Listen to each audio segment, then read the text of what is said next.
watching the station covering all of the DMV.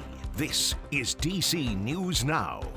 All right, thank you for joining us on DC News Now. I'm Shanika Grimshaw. So we have a couple of stories that we need to get to, but first we need to talk to meteorologist Jackie Layer with a check on how it's going to feel today, Friday, and then moving on to the weekend. Jackie, it is muggy out there. Yeah, it certainly is, and we do also have that threat for some strong to severe thunderstorms later on today. That is why we did issue that DMV first warn day. Looks like that threat will likely be popping up later on this afternoon into the early evening commute, so that's when you do have to keep your eyes to the skies and stay weather aware. That severe outlook today, slight risk. That's 2 out of 5 on that severe scale. So timing out the rest of your afternoon, though, we'll see those temperatures warming up into those mid to upper 80s. It's certainly going to be a hot one out there. That warmer air and that humid air will certainly be the fuel for any of those thunderstorms. I would say right around 4 p.m. is when we could start to see some of those scattered showers and storms popping up. Some of these could contain those strong winds. Hail is a possibility too, and then still a chance for the showers and storms, even getting closer towards sunset, which is right around 8:15 p.m. But I'll have more details on more thunderstorm activity possible coming up.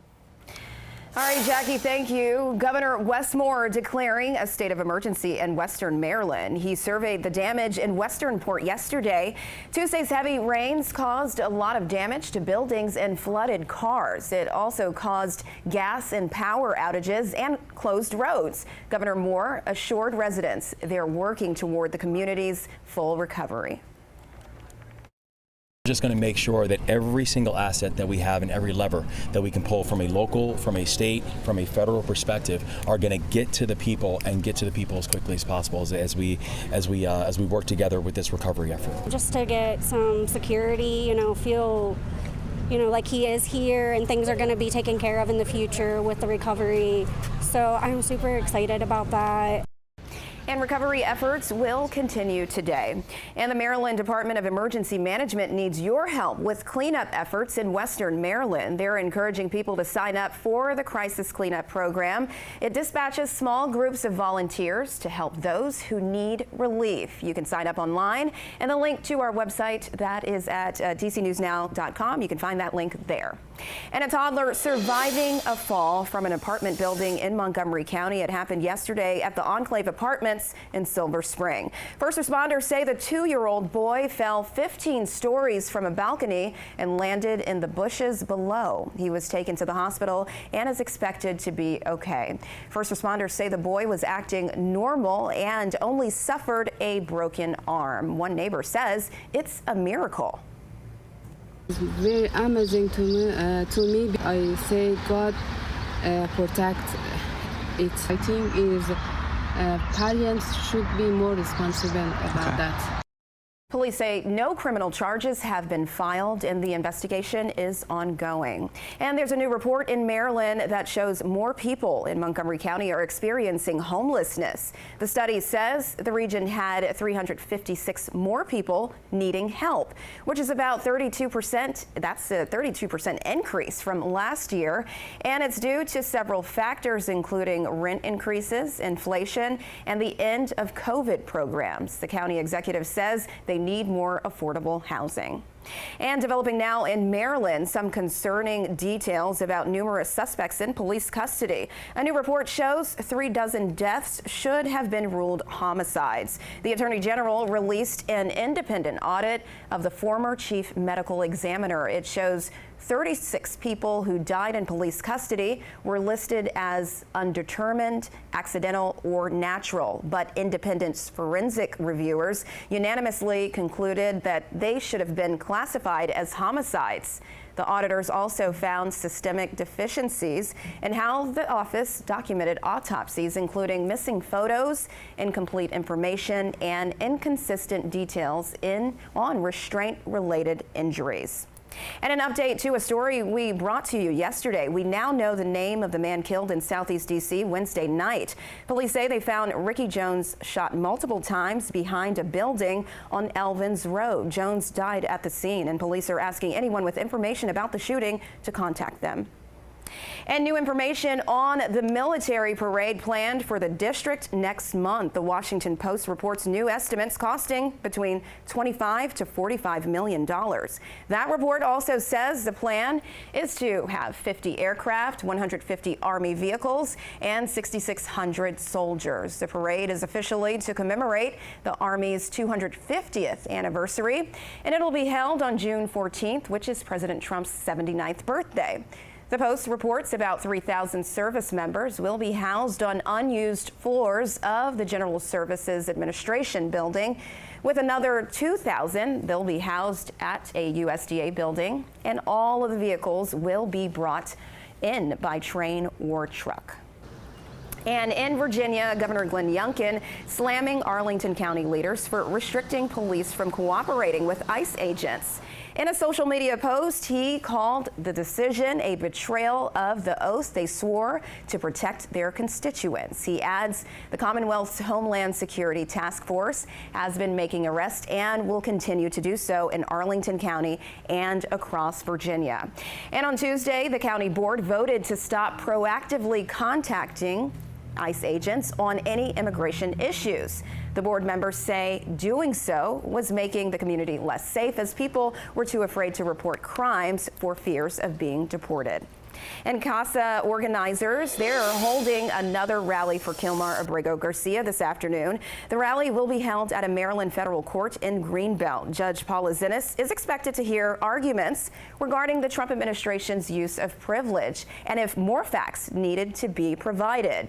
Organizers are accusing the Trump administration of stonewalling the court's orders of bringing Abrego Garcia back by withholding information about his deportation. This is all despite the Supreme Court's upholding of the judge's order last month, and that rally starts at noon. And this weekend starts the World Pride in D.C. This marks the 50th anniversary of Pride celebrations in the district. And some events to look forward to: D.C. Latinx Pride, that starts this weekend. And next weekend is D.C. Black Pride. And then there's World Pride Film Festival. That is on Memorial Day. Also, the big event, the D.C. Pride Parade on June 8th. On street closures and transit updates for World Pride, you can text World Pride to 888-777. You can see that number on your screen there. Again, 888 and 777. The National Urban League holding its annual Empowerment Summit in D.C. and congressional and state leaders plus community advocates tackled policies, and that's policy changes that impacts Black Americans. The group released a report about police reform, and it comes 5 years after George Floyd was killed in Minneapolis. And while the report highlights steps taken in policing, organizers say more meaningful and lasting change is needed. So we have to stand up. So in this moment, we're standing strong, and we continue to call on this nation to live up to its ideals. The conference continues today, and that is going to be in Northwest. All right, let's get a full check on your forecast today with meteorologist Jackie Layer. So it's Friday. We're heading into the weekend. Is it going to be a good one? Yeah, I mean, as we look towards tomorrow morning, still a chance for some strong to severe thunderstorms. So it depends on what you think a good weekend is. I mean, later in the day should be dry, but still be on the warmer side tomorrow, similar to what we'll see out there for the day today. Now, Sunday will be the better of the 2 weekend days with far less humidity. But severe outlook for today, this is what we're focused on. This is the reason why we have a DMV first warn day today. Severe outlook 2 out of 5 on that severe scale. Slight risk across the region, and some of those thunderstorms will likely bubble up later on this afternoon. Now tomorrow, especially in the morning hours, we do have that threat for some stronger storms, especially along and east of the I-95 corridor. Now back out towards the west, that storm chance, or at least storm threat, diminishes the farther west you go. We still have a marginal risk between the I-81 corridor towards the I-95 corridor, and then back over towards the mountains, that risk continues to be much lower. In terms of futurecast, let's talk talk about the timing of some of those thunderstorms. We do have some clusters of those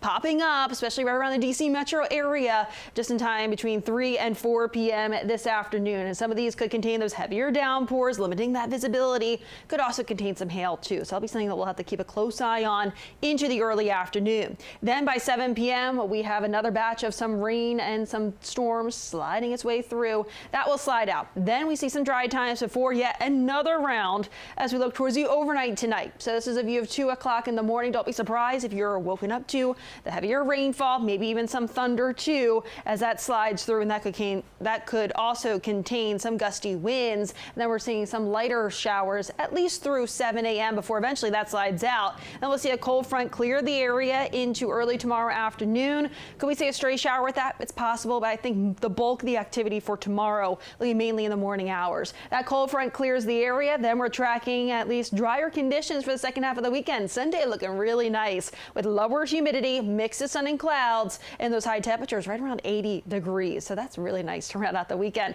Now to start off that next work week, we are starting off dry Monday and Tuesday, but we slowly start to see those temperatures dropping off into the middle of the week. So we are tracking a bit of a cool down through the latter half of that 7-day forecast. But today and tomorrow, likely the warmest days out of that 7-day forecast. We're talking mid-upper 80s today, and we're also seeing those mid to upper 80s tomorrow before we drop back to right around 80 Sunday. And we're seeing those lower 70s as we look ahead towards the middle of that next work week with a chance for some isolated storms Wednesday, some scattered showers and storms on Thursday.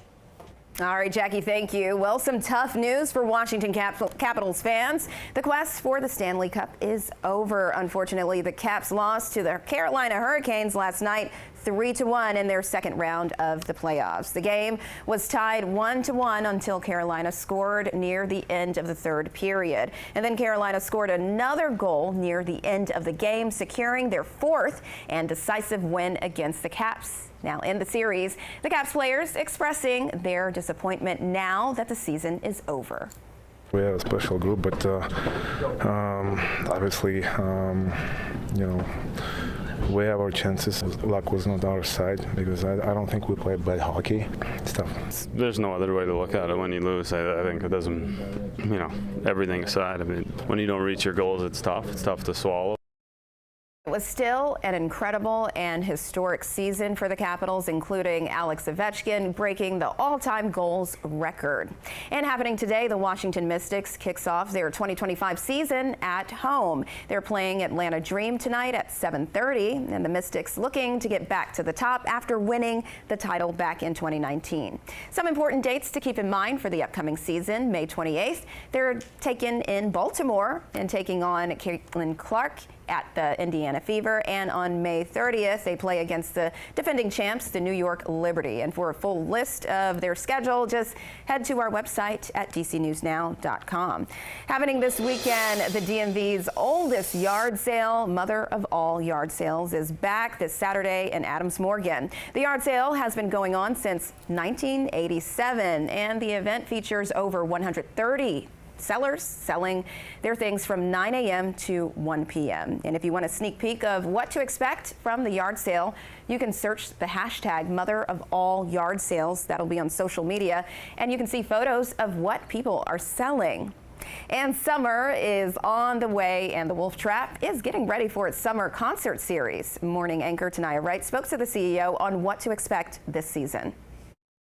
Wolf Trap is America's only national park for the performing arts. People across the DMV look forward to Wolf Trap summer concerts every year. When Wolf Trap tickets go on sale, it starts to have that countdown to summer in your head. And people won't have to wait very long. The 2025 summer concerts kick off this month. We are very proud to present the widest array of music, I think, of any major outdoor venue in the country. Whether people like rock or pop or classical or opera or dance or R&B, we have it all, and we have it all every summer. Arvin Minocha, president and CEO of Wolf Trap Foundation, says the 7,000-seat outdoor venue in Northern Virginia is great for the entire family. People can come and bring a picnic, sit out on the lawn, spread a blanket, enjoy a great concert.